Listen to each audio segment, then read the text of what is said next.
Sir లొకేషన్కు Pawan జై వారసత్వ page లేనట్లేనా తెలంగాణలో 2014 ఏపీ ఫార్ములా.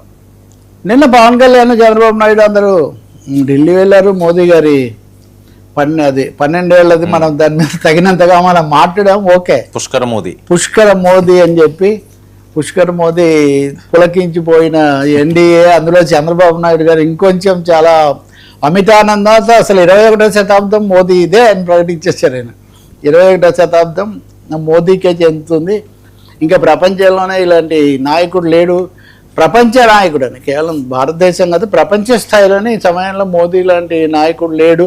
అందరూ భారతదేశం ఇబ్బంది ఎదుర్కొంటుంది, ఆఖరికి మోదీ కూడా మనం కడుపులు కట్టుకోవాలి, మనం కొంచెం జాగ్రత్త పడాలి, పొదుపు పాటించాలని హైదరాబాద్ సభలోనే చెప్పారు.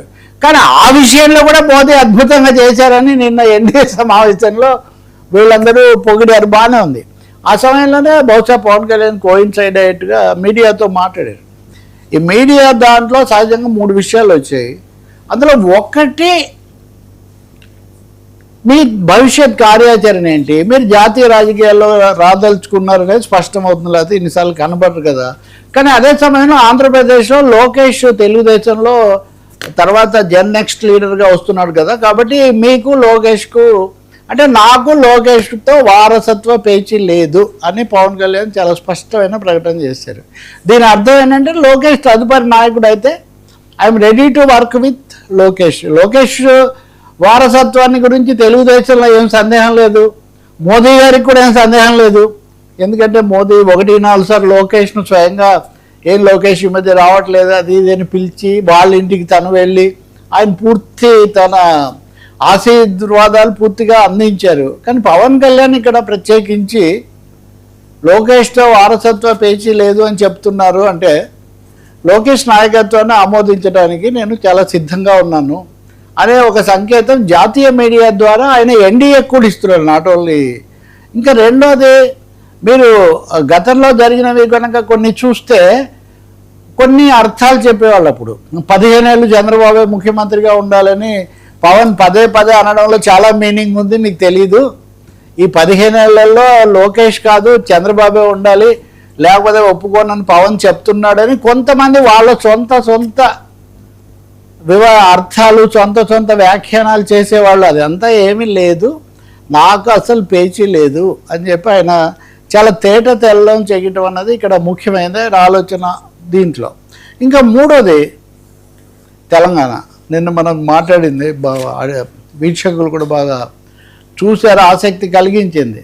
తెలంగాణలో మేము పవన్ కళ్యాణ్తో ఎవరితో వెళ్ళాం, ఒంటరిగానే వెళ్తామని సాక్షాత్ అమిత్ షా చెప్పేశారు.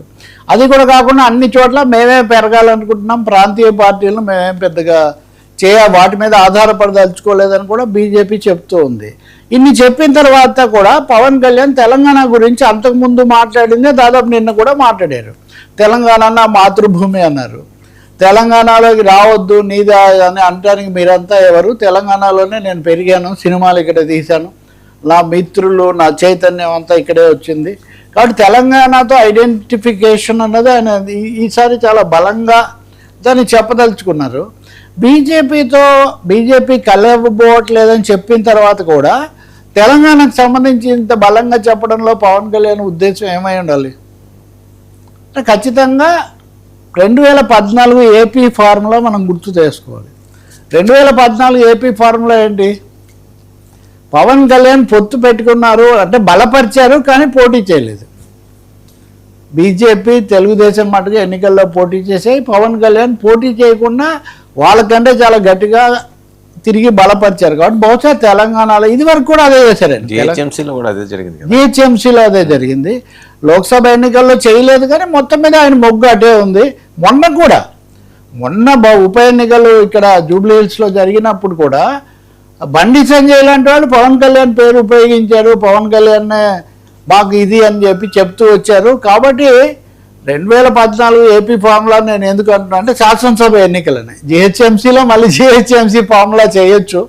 ఎందుకంటే మొన్న పవన్ కళ్యాణ్ మేము శాసనసభలో పోటీ చేస్తామని చెప్పారు, జిహెచ్ఎంసీలో మటుకు ఎవరైనా నామినేషన్లు వేస్తే నేను వెనక్కు తీయమని చెప్పానని ఏదో ఇటువంటి అస్పష్టమైన ప్రకటనలే చేశారు. నిన్న అసలు ఆ ప్రకటన చేయలేదు. మీరు చూడండి, తెలంగాణ నా మాతృభూమి రావద్దంటానికి ఎవరు ఇట్లాంటి మాట్లాడినారు. ఇంకో విచిత్రం కూడా విశేషం కూడా ఉంది.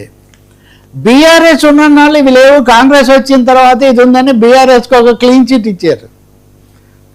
బీఆర్ఎస్కి అంత క్లీన్ చిట్ ఇవ్వడం అనేది రాజకీయంగా చాలా గమనించదగిన విషయం. ఎందుకంటే తెలంగాణ ఉద్యమం అన్నప్పుడు లేకపోతే ఈ కోపతాపాలు వీటన్నిటిలో ముందుగా వచ్చేది. అలాగే పవన్ కళ్యాణ్ మీద చాలా తీవ్ర స్థాయిలో హెచ్చరికలు చేసిన వాళ్ళు కూడా మొన్న కవిత అంటే ఇప్పుడు వేరే పార్టీలకు వెళ్ళిన నేపథ్యం అయితే అదే కదా.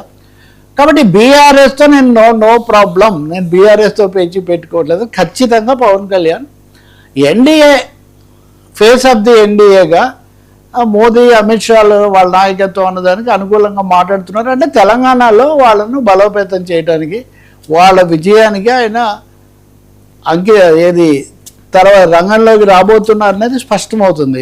కాబట్టి జనసేన పోటీ అన్నది ఇప్పటికి సందేహమే ఇంకా. ఎందుకంటే ఇన్ని చెప్పిన తర్వాత మనం చూస్తే ఆయన శాసనసభ ఎన్నికల్లో పోటీ చేశారు, ఎక్కువ చోట్ల డిపాజిట్ రాలేదు.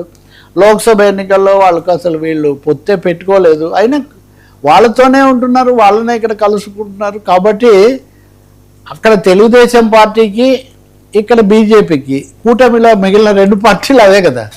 సో తెలుగు రాష్ట్రాల్లో ఒక చోట తెలుగుదేశానికి ఒక చోట బీజేపీకి పవన్ కళ్యాణ్ సర్వసంపూర్ణమైన మద్దతు ఇచ్చి తన గ్లామరు లేకపోతే తన ఏమనాలి తన స్థానం వాళ్ళకు తోడు చేయడానికి సిద్ధంగా ఉన్నారనేది స్పష్టమవుతుంది. ఇంకోటి నిన్న కూడా అక్కడ కూడా ఇంకా ఈ మీడియాకు సంబంధించి వచ్చిన చర్చలు వాటిని ఆయన ఇంకా కొనసాగిస్తున్నారు.